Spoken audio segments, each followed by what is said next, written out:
अस्सलामुअलैकुम। Last lecture में हमने के मेथड से रिलेटेड कुछ इंट्रोडक्शन और एग्जांपल्स देखी थी। आज से हम इसकी एक्सरसाइज स्टार्ट कर रहे हैं। आज इसका क्वेश्चन नंबर 1 देखेंगे।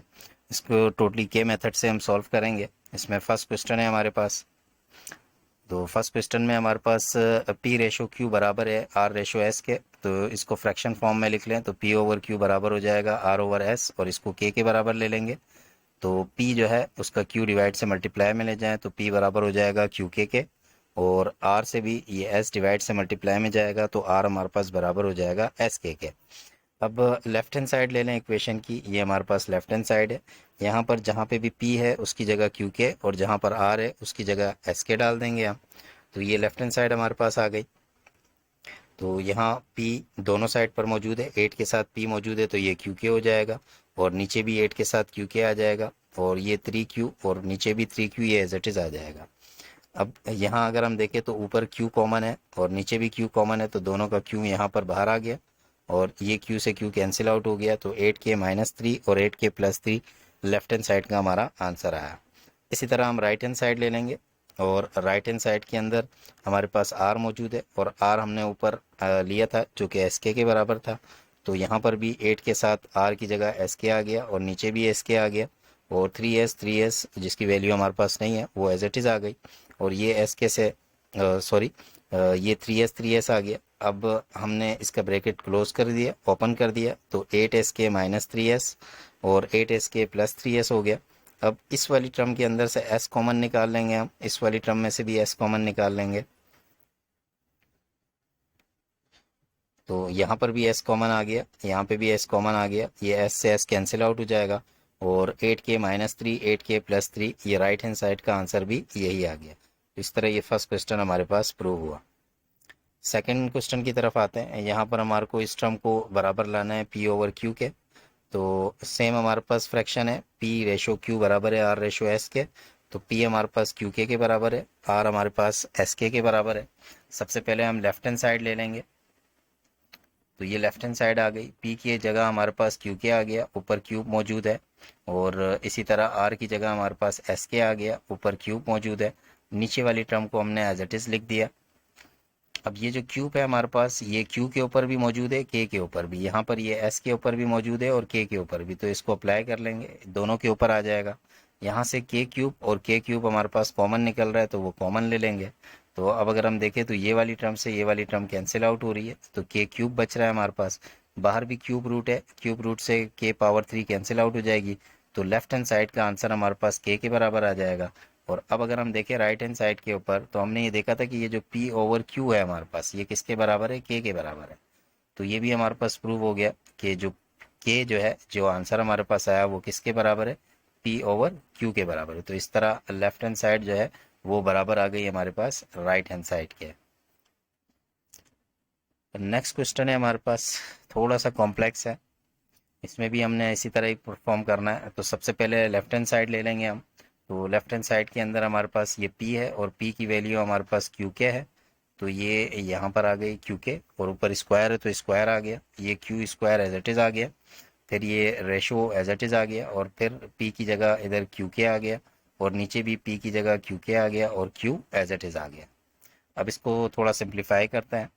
यहाँ ये स्क्वायर दोनों पर है तो दोनों के ऊपर आ गया, और ये Q square as it is आ गया आपके पास। यहाँ पर ये क्यूब दोनों के ऊपर है तो यहाँ दोनों पे आ गया, क्यू पे भी और के पे भी, और नीचे क्यू के एज इट इज़, और ये क्यू एज इट इज़ आ गया।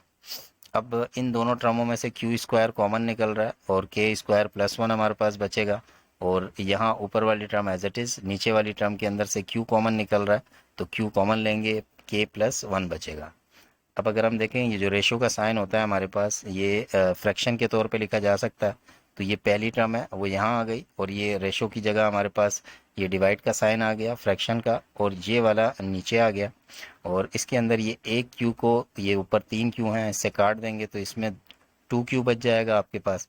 अब ये जो नीचे वाली टर्म है इसका जो है रेसिप्रोकल ले लेंगे। जब ये नीचे वाली टर्म का आप रेसिप्रोकल लेंगे तो ये जो नीचे K+1 बचा है ये ऊपर आ जाएगा, और के क्यू स्क्वायर के क्यूब जो है वो नीचे आएगा, जैसे ये आ गया। तो K+1 ऊपर आ गया, और ये के स्क्वायर और के क्यूब नीचे आ जाएगा। अब ये जो के स्क्वायर है इससे ये के स्क्वायर कैंसिल आउट हो जाता है, और आपके पास बचेगा ये के स्क्वायर प्लस वन, ये के प्लस वन और नीचे के क्यूब बच जाएगा। तो ये हमारे पास लेफ्ट हैंड साइड का आंसर होगा। इसी तरह हम राइट हैंड साइड ले लेंगे, और जो राइट हैंड साइड थी हमारे पास उसको अगर हम देखें तो यहाँ पर ये आर स्क्वायर एस स्क्वायर और रेशो आर क्यूब और आर प्लस एस है, और आर की वैल्यू हमारे पास एस के है। तो ये जो आर स्क्वायर है हमारे पास फर्स्ट, उसकी जगह ये एस के आ गया, और ये जो एस स्क्वायर है ये एज इट इज़ आ गया। और इसी तरह फिर यहाँ पर भी आर क्यूब है तो इसकी जगह एस के आ गया, और नीचे आर है तो उसकी जगह एस के आ गया, और एस को हमने एज इट इज़ लिख दिया। अब इसको सिंप्लीफाई करेंगे फर्दर। यहाँ स्क्वायर इन दोनों के ऊपर मौजूद है तो दोनों के ऊपर आ जाएगा, ये एज इट इज़ आ जाएगा आपके पास। इधर भी क्यूब दोनों पर है तो दोनों पे आ जाएगा। यहाँ एस के plus S as it is लिख देंगे। अब इस वाली टर्म के अंदर से एस स्क्वायर को कॉमन ले लें, और यहाँ इस टर्म के अंदर से एस को कॉमन ले लें, ये कॉमन आ गया। अब ये जो रेशो का साइन है ये हम जानते हैं फ्रैक्शन है, डिवाइड के अंदर लिखा जा सकता है। तो ये पहली टर्म एज इट इज़ आ गई, इस रेशो की जगह ये डिवाइड आ गया, और ये वाली टर्म इधर आ गई। अब कटिंग कर लें जैसे ऊपर किया था, इधर एक एस से तीन एस है, इसको कैंसिल आउट करें तो ऊपर एस पावर टू बच जाएगी, और इसका रेसिप्रोकल ले लें। इसका रेसिप्रोकल लेंगे तो के प्लस वन ऊपर आ जाएगा, और के क्यूब जो है वो हमारे पास नीचे आ जाएगा। फिर हम इसको कटिंग करेंगे, फर्दर सिंप्लीफिकेशन देखते हैं। तो फर्दर सिंप्लीफिकेशन के अंदर वैसे ही हुआ, आपके पास के प्लस वन ऊपर आ गया, एस स्क्वायर के क्यूब नीचे आया, और ये एस स्क्वायर ने इस एस स्क्वायर को कैंसिल आउट कर दिया। ये के स्क्वायर प्लस वन के प्लस वन ओवर के क्यूब, ये राइट हैंड साइड का भी आंसर बिल्कुल लेफ्ट हैंड साइड की तरह आ गया। तो इस तरह लेफ्ट हैंड साइड हमारे पास बराबर आ गई राइट हैंड साइड के। नेक्स्ट क्वेश्चन है हमारे पास क्वेश्चन नंबर 5। ये भी सेम इसी प्रोसेस से करेंगे। इसमें भी पी क्यू बराबर है आर एस के, तो पी बराबर हो जाएगा क्यू के, आर बराबर हो जाएगा एस के। और लेफ्ट हैंड साइड ले लेंगे, यहाँ जैसे ये ली गई है लेफ्ट हैंड साइड। अब बस पी की जगह जहाँ पर पी मौजूद हो क्यू के डाल दें, और अगर आर मौजूद है तो उसकी जगह एस के डाल देंगे। तो पी हमारे पास ये मौजूद है, इसकी जगह क्यू के डाल दिया, ये आर है इसकी जगह एस के डाल दिया, ये रेशो का निशान आ गया, क्यू एज इट इज़ आ गया, और ये एस एज इट इज़ आ गया। अब ये पावर 5 दोनों पर है, दोनों पे आ गई, यहाँ पर भी दोनों पे पावर 5 आ गई, और ये वाली टर्म एज इट इज़ आ गई। यहाँ से ये के फाइव कॉमन है, तो आपके पास ये Q5 और S5 बचेगा, वो यहाँ आ गया, और ये वाली टर्म एज इट इज़ आ गई। अब रेशो को फ्रैक्शन में कन्वर्ट कर दिया, तो ये दोनों सिमिलर टर्म है, ये दोनों आपस में कट गई, तो आपके पास just K5 left hand side के ऊपर बच गया। अब सेम हमें राइट हैंड साइड को लेके करना है। राइट हैंड साइड का हमारे पास ये है पार्ट, और इसमें P की जगह हमने क्यू के ले लिया, R की जगह एस के ले लिया, रेशो का साइन आ गया, और क्यू क्यूब और S square as it is आ गया। सेम यहाँ पर क्यूब को अप्लाई करें, इन दोनों पे क्यूब आ गया, इसके दोनों के ऊपर स्क्वायर आ गया, और ये वाली टर्म एज इट इज़ आ जाएगी। अब ये रेशो को डिवाइड में ले लें, डिवाइड में लेंगे तो ये नीचे आ जाएगा, ये सिमिलर टर्म इस सिमिलर से कट जाएगी, जस्ट K5 हमारे पास बचेगा जो लेफ्ट हैंड साइड का भी आंसर था। अब लेफ्ट हैंड साइड हमारे पास बराबर आ गई राइट हैंड साइड के, इस तरह ये भी प्रूव हो गया। क्वेश्चन नंबर 5 है हमारे पास, इसमें भी एक बड़ा सा फ्रैक्शन दिया गया है, और इसमें भी हमें लेफ्ट हैंड साइड को राइट हैंड साइड के बराबर लेना है। तो उसी तरह ही बिल्कुल सॉल्व करेंगे। P हमारे पास बराबर होगा क्यू के, और R हमारे पास बराबर होगा एस के। तो ये हमने ले लिया, तो ये लेफ्ट हैंड साइड है हमारे पास, P की जगह ये क्यू के आ गया, ये Q एज इट इज़ आ गया, इस P की जगह भी क्यू के आ गया, यहाँ ये Q एज इट इज़ आ गया, इस P की जगह क्यू के आ गया, और Q एज इट इज़ आ गया। आगे थोड़ा सिंप्लीफाई करते हैं, इसको देखें तो Q कॉमन है, और पहले इसको एज इट इज़ लिख दिया, और नीचे ये क्यू के लिख दिया। सेम यहाँ पर भी Q, और नीचे क्यू के प्लस Q आ गया, इस जगह पर ये Q कॉमन है, Q कॉमन निकाला, K-1 बचा, और यहाँ नीचे Q से इस Q को कैंसिल आउट कर दिया। सेम इधर भी नीचे वाली टर्म में से Q कॉमन निकाल के इसके साथ कैंसिल आउट किया, यहाँ पर K-1 ओवर K बचा, और यहाँ पर 1 ओवर K-1 बचा। अब इस रेशो को फ्रैक्शन में कन्वर्ट करेंगे, फ्रैक्शन में कन्वर्ट करेंगे तो ये जो वाली टर्म है ये एज इट इज़ आ गई, और ये नीचे डिवाइड के अंदर आ गई। अब जो नीचे वाली टर्म है उसका हम रेसिप्रोकल ले लेंगे, यानी इस टर्म का रेसिप्रोकल लेंगे तो ये K प्लस K-1 ऊपर हो जाएगा, 1 नीचे आएगा, कुछ ये टर्म बन जाएगी। अब यहाँ पर ये जो K-1 है, K-1 से इंटू होके K-1 का स्क्वायर हो जाएगा, और नीचे K1 जा K हो जाएगा। तो लेफ्ट हैंड साइड का जो हमारे पास आंसर आया वो ये आ गया।